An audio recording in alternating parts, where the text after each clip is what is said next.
은혜 받으신 하나님 말씀은 요한복음 5장 1절로 11절까지입니다. 율법과 복음 두 번째 시간입니다.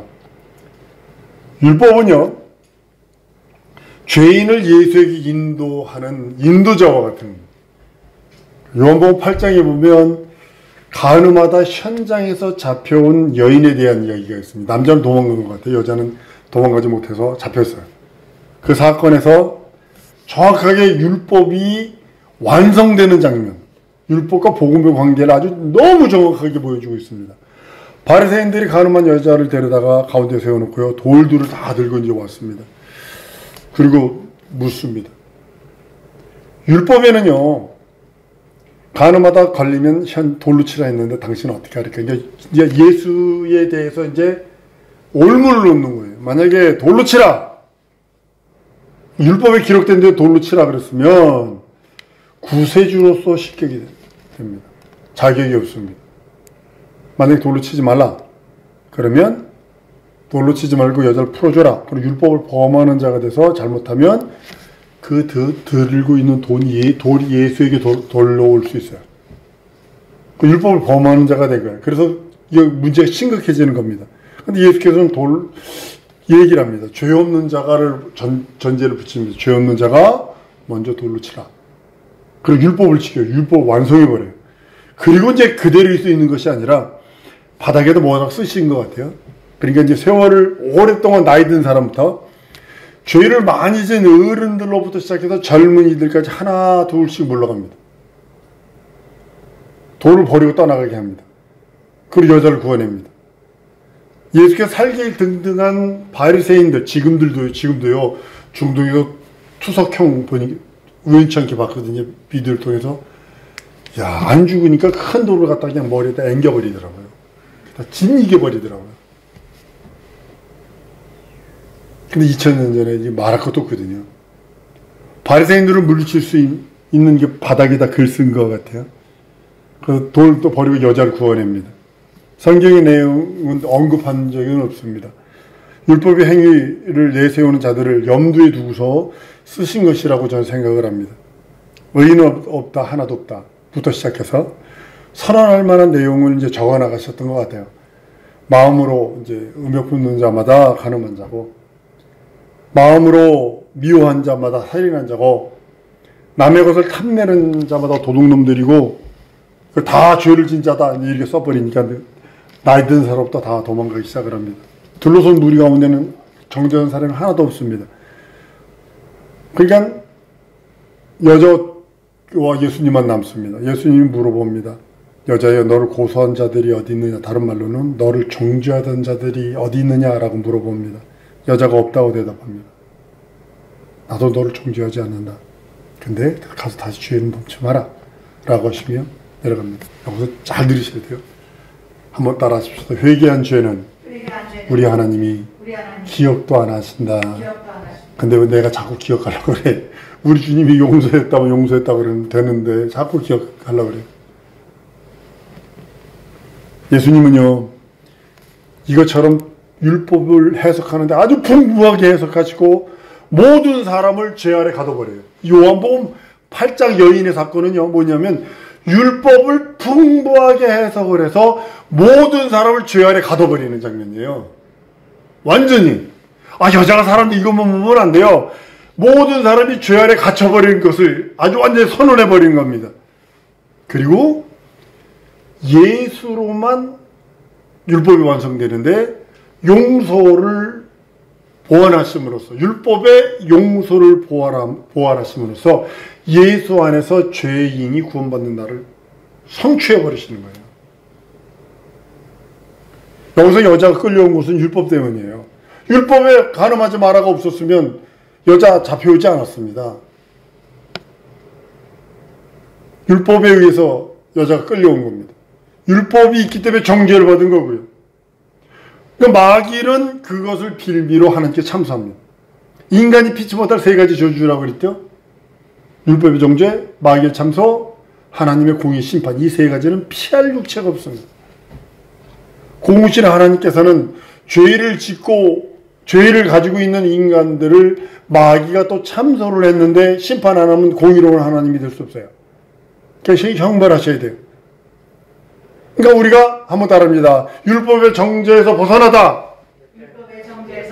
마귀의 참소에서 벗어났다. 하나님의 형벌에서 벗어났다. 달듯이 합니다. 예수께서 십자가에 달려 죽고 부활하심으로 인해서 우리가 예수의 공로를 믿는 믿음을 가짐으로 인해서 율법의 정죄에서 우리가 벗어난 거예요. 자유해방 탕감이고, 마귀의 참소로부터 마귀의 참소가 없어졌어요. 이젠 마귀가 이제 불법을 행하는 것뿐이 없어요. 자꾸 양심 찌르는 것뿐이 없어요. 하나님도 기억지 않는 죄의 옛날 과거에 지었던 것들을 찌를 수밖에 없는 거예요. 하나님의 공의 형벌이 끝나버린 거예요. 예수에 의해서 인간은 자유해방 탕감을 누리는 겁니다. 율법의 정죄, 마귀의 참소, 하나님의 공의의 심판으로부터. 예수에 의해서 인간 앞에 놓여있는 율법의 정죄. 끝없이 양심까지도 율법이거든요. 양심까지도 내 편 아닙니다. 내 속에 들어있지만. 근데도 양심 위에 복음, 양심 위에 하나님의 말씀, 양심 위에 예수 그리스도의 자유해방 탕감을 두라는 거죠. 그리고 마귀의 참소가 있어요. 인간의 인두껍을 쓰고 인간아 너 그럴 수 있니? 부터 시작해가지고 마귀는 바람들이 뭐 하나님이 너 용서할 줄 아니? 뭐 이렇게 정죄합니다. 참소합니다. 끝없이 참소합니다. 찔러댑니다. 고자질합니다. 그리고요 하나님의 형벌, 이 어마어마한 거거든요. 여러분 하나님의 공의 늘 말씀드렸어요. 하나님의 공의가 얼마나 무섭냐면 인류의 죄를 예수가 뒤집었으니까 예수가 십자가에 달려 죽는 것이 하나님의 공의예요. 내가 죄를 들고 있으면 안 돼요. 절대로 죄를 들고 있으면 안 돼요. 회개해야 되는 거예요. 이 어마어마한 문제들, 율법의 정죄, 마귀의 참소, 하나님의 형벌, 이 어마어마한 문제를 봄눈 녹듯 해결해 버리십니다.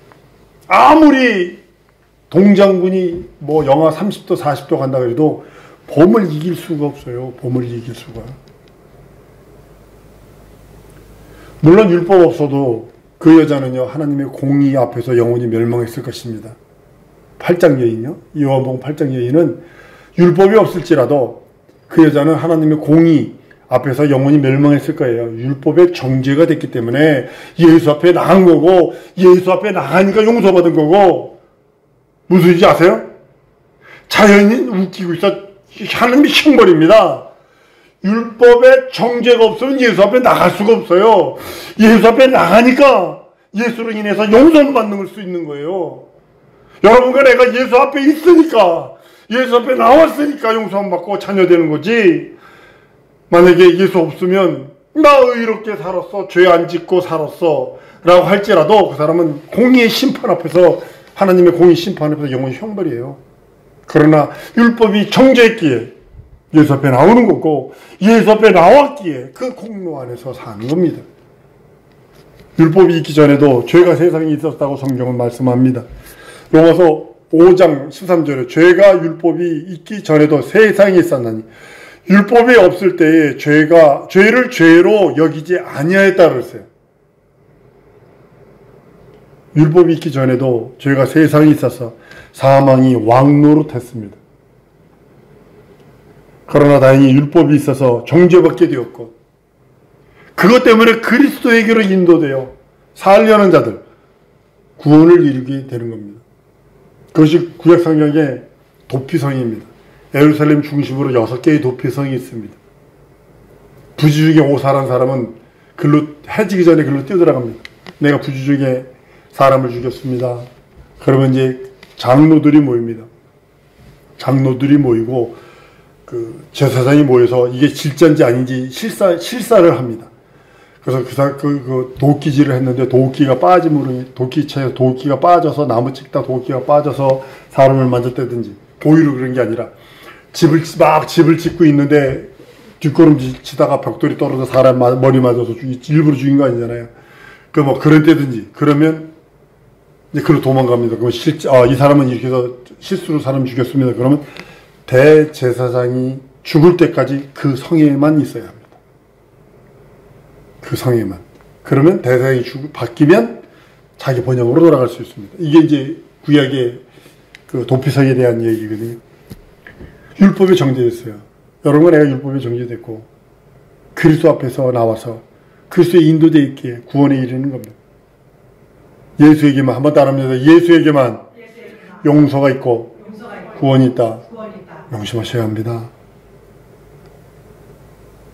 이것은 율법이요, 죄인을 예수에게로 인도하는 가장 선한 법입니다. 구원을 얻게 하는 선한 법입니다. 율법에 정죄되지 않으면 그리스도에게 나올 수 없어요. 율법에 정죄되니까 살려고 그리스도에게 가는 거예요. 그래서 그 앞에 가서 용서받고 사는 거예요. 율법은 예수로 완전해진 법이 율법입니다. 율법은 폐해지지 않았어요. 율법에서 폐해진 건 딱 하나입니다. 제사율법. 그건 폐해졌습니다. 율법으로 인해, 율법이요, 예수에 의해서 더 완전해졌어요. 마태복음 5장 17절에 가보면 내가 율법이나 선지자를 폐하러 온 줄로 생각지 말라. 폐하러 온 것이 아니요 완전케 한다. 완전케 하러 왔다. 만약에요, 예수께서 율법을 폐하셨다면, 자, 보세요. 사랑도 폐해져야 되고, 선함도 폐해져야 되고, 의로움도 폐해져야 되고, 거룩함도 폐해져야 되고, 선함도 무시해야 돼요. 이거 근간이거든요. 이게 율법이 사랑이고, 율법이 선하고, 율법이 의롭고, 율법이 거룩하고, 율법이 의로워요. 선해요. 신령해요. 만약에 예수께서 율법을 폐했다면, 사랑도, 신령함도, 의로움도, 거룩함도, 선함도 다 무시가 되어야 돼요. 예수께서 율법의 1.1의 길까지도 다 이루셨다 그럽니다. 누구든지 율법 중에 한 가지라도 버리고 또 그렇게 가르치는 자는 지극히 작다 일컬음을 받는데, 하늘에서 경고하셔서 성경은요, 우리 율법을 지키되 용서받은 상태에서 지키는 거예요. 한 번 더 따라하십니다. 나는 용서받은 상태에서 율법을 지킨다. 네. 용서를 모르는 채 율법을 알면요, 살 길이 없어요. 근데 용서가 있기 때문에 율법을 잘 지키려면 용서받은 상태에서 지켜나가는 거예요. 우리는 율법을 잘 지키다 그 중에 하나를 범하면 얼른 용서를 구하잖아요. 다시 시작하는 거고요. 더 따라하십니다. 용서를 구하고 다시 시작하자. 예, 이것이 우리에게 주신 하나님의 자유의방탕감의 능력이에요. 이것이 좀 비겁하고 친구 중에 한 명이 그러더라고요. 야, 임마, 네가 진짜 네가 책임져야지. 뭐 예수께 가가지고 뭐 용서받고 그 잘못했다고 얘기하고 그러냐. 이러면 네가 책임져야지. 이러더라고요. 좀 예수 믿으면서 좀 비겁해 보이는 것 같고 염치도 없는 것 같아요. 그렇지만 성경은 용서받은 자가 용서를 아는 거예요. 그러니까 비겁할지 모르고 염치 없는 것처럼 보이고, 그렇지만 예수께서 허락하셨다. 한번 따라합니다. 예수께서 허락하셨다. 그러니까 하는 거예요. 예수가 허락 안 하셨다면 우리 절망이지. 근데 예수께서 허락하셨어요. 그 법에 순종하여 자유를 얻는 것이 현명한 겁니다. 다른 것이 현명한 거 아니에요. 아, 염치 없지. 아, 이 비겁하게 또 그 앞에 가서 또 내가 이거 죽으려고 환장한 거고, 그건. 여러분, 율법적이라 해서 무조건 거부하는 것 아닙니다. 어디까지가 필요하며 어디서부터 필요하지 않는 것에 대해서 중요하게 알아야 돼요. 11서 8장 13절에 가보면요, 새 언약이라 말씀하셨으며 첫 것은 낡아지게 하는 것이니 낡아지고 쇠하는 것은 없어져 가는 것이니라 했어요. 여기서 말하는 첫 것, 율법의 제사를 말하고 있거든요. 구약 성전에서 희생제는 예수 그리스도 오심으로써 폐해져 버렸어요. 율법은, 그 말씀은 완전해져 버렸어요. 율법의 제사가 폐해지고 거기에 용서를 더하심으로 인해서 완전해 버렸어요. 예수께서 율법 자체를 폐하셨다고 생각하면 방종할 수 있습니다. 이게 이제 지금 미국 교회가 그래요. 아유, 율법이 폐해졌다 그래가지고요. 어떻게 말씀드렸잖아요. 목사님이 이혼했는데 그 교회 집사님하고 눈이 맞아서 또 결혼을 했네. 그 사모님이 그 교회에 나와 성도로 그게 이해가 돼요. 그게 참말로 율법은 폐해진 게 아니라 완성된 겁니다. 예수로. 율법이 폐해진 것은 제사예법뿐입니다. 우리는 율법의 연약한 부분, 용서가 없어요. 내가 구약시대 때는 내가 용서하고 싶어도요, 하나님의 의를 이루려면 눈은 이른 길을 해야 돼요. 근데 신약은 손양원 목사의 사랑의 원죄탄이라는 영화를 보면요, 자기 아들 죽인 사람을 양자로 삼았잖아요. 목사 만들었어요. 그게 가능해요? 불가능하거든요. 그리스도 사랑 아니면 불가능해요. 그리스도 용서 아니면 불가능한 거예요.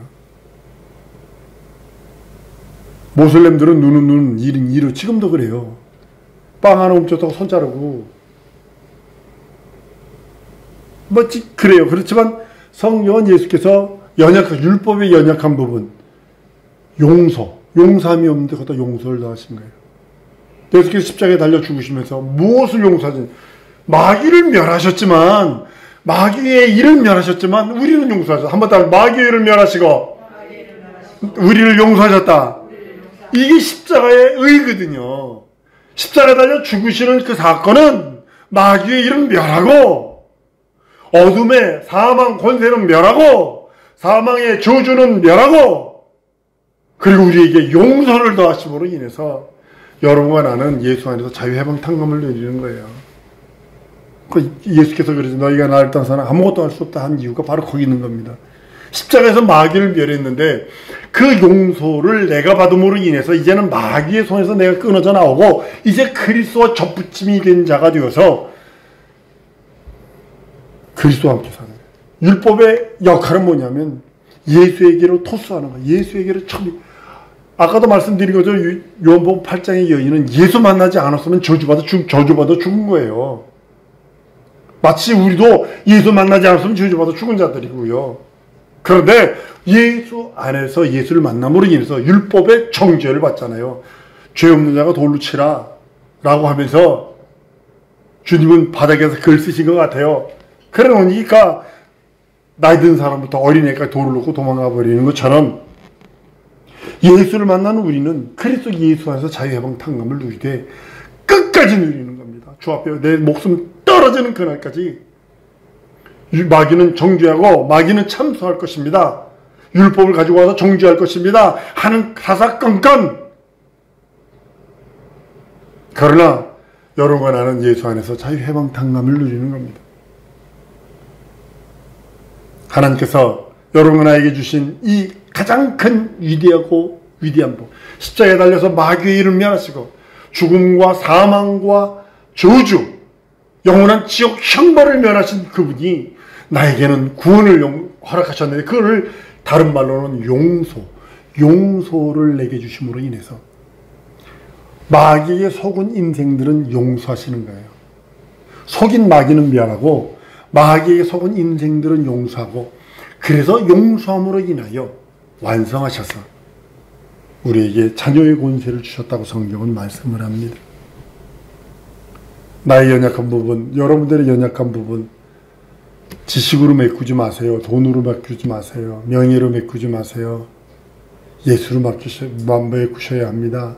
율법의 연약한 부분을 예수께서 보완하신 것처럼, 용서를 보완하신 것처럼 우리들의 연약함, 우리들의 나약함, 우리들의 부족함을 예수로 채우시는 우리 성도들일 줄 믿습니다. 이 시간에 기도할 때에 하나님, 나의 연약한 부분들을 그리스도 예수로 채워주옵소서.